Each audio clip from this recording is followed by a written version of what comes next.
Hello and what you need, you're watching my channel. If you like the content on my channel, if you like what you're seeing, like, share, subscribe, and donate via Western Union or MoneyGram. Woke up this morning feeling like $100 million, even though my health is not 100%.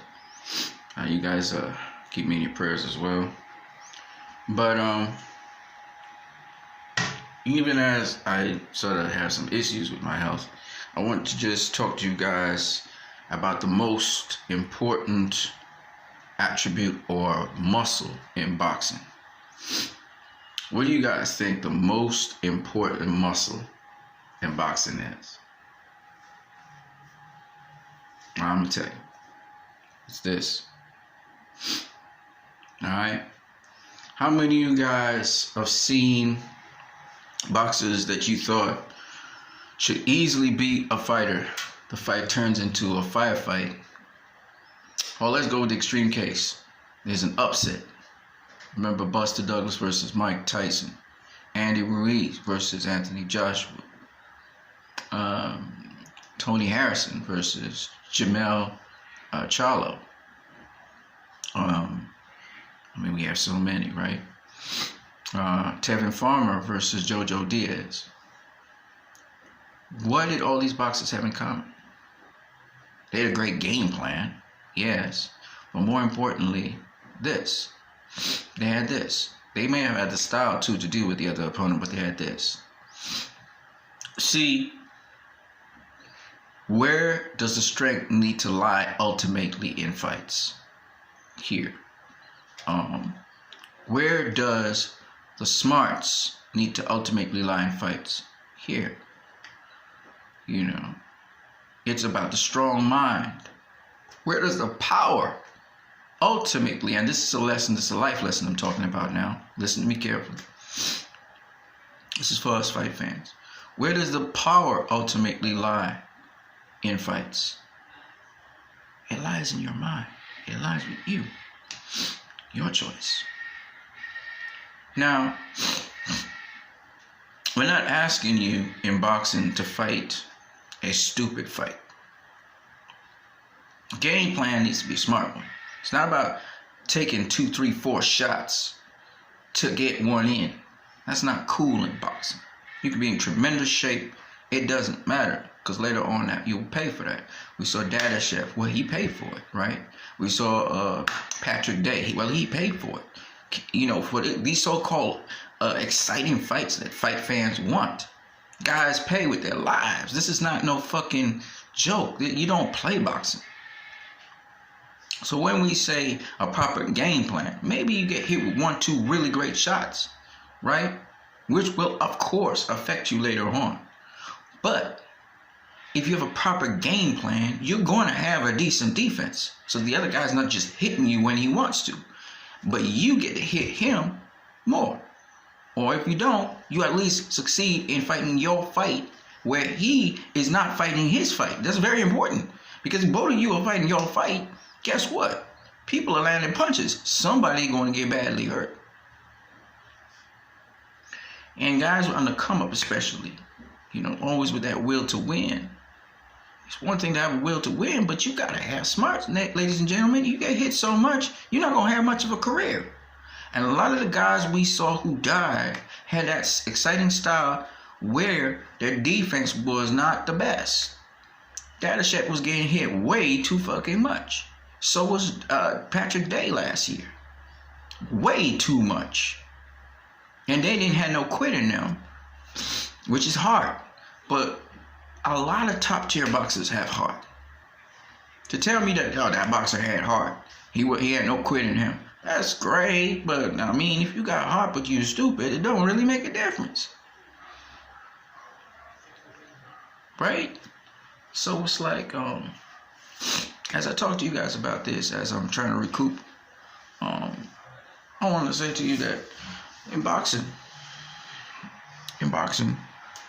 you know, a lot of times, you know, the most important part, because, you know, the most important part in your boxing career is going to be this. Because guess what? When boxing's over, You're gonna need this. If you talking with a slur, you know the boxer's slur. That's not good. I listen to Shane Mosley. He talking about Mosley still be talking kind of with Sugar Ray Robinson. I mean, he died at 60 something, but still, Sugar Ray Robinson had a slur. Roger Mayweather had a slur. You know, few boxers come out of boxing without slurs. That slur tell you brain damage. When you hear slurring like that, it's brain damage. And today, with all the sports medicine and all the research that was put into boxing, we know this. Okay? We know boxers take, every time they go in the ring and they take damage, it affects them. Now, there's things you can do to facilitate healing, especially of your nervous system, so that can be decelerated. One of them is an oxygenated chamber, where you're using a lot of oxygen, keeping the body as pure as possible. Sometimes having diets which cause you to fast to induce the body to get rest and recuperation. That is why when Caleb Plant says what he says, I'm 100% in agreement. A boxer between fights needs time to recoup, because that recuperation phase will affect them for the rest of their lives. This is the most important organ of a boxer, their mind. It's not an organ, but I'm just saying. Your mind, your cognizance, your sanity, to be able to talk after you finish boxing. Paulie Malignaggi best said it. It's to get in the sport and get out. So that when an underrated boxer, somebody that everybody expects the other boxer to beat, beats the boxer that everybody expects to beat them, how did they do it? Was it just they went in and rock 'em, sock 'em? Did they just do Mickey Ward on them? And Mickey Ward had a decent defense, by the way. He didn't get popped just like that. Did they do that? No. No. They had a game plan. And they executed their game plan. So I got to talk to you guys about what a game plan is. I would love to interview boxers on this from the modern boxers today. They don't have to be great, but talking about game plan. And there are different kinds of game plans. But ultimately, when you have the proper game plan and you're executing the proper game plan, it really gives you an advantage in whatever you're going to do. Okay? I gotta get outside and get some fresh air. But before I do, I just wanted to talk to you guys not just about the game plan that you may implement, but also like I said before, the most important organ in boxing is your mind. Without your mind, you can't box. Because what? Boxing is 90% mental. 90% mental. 10% physical. Without this, you're just a walking zombie throwing punches in the ring. And we have a couple of them that happen in boxing. A lot of times in the past, we had these sad stories about boxers who after their boxing career, they couldn't manage their own money, so they lost all their money. They had a hell of a lot of money, but it was mismanaged because why?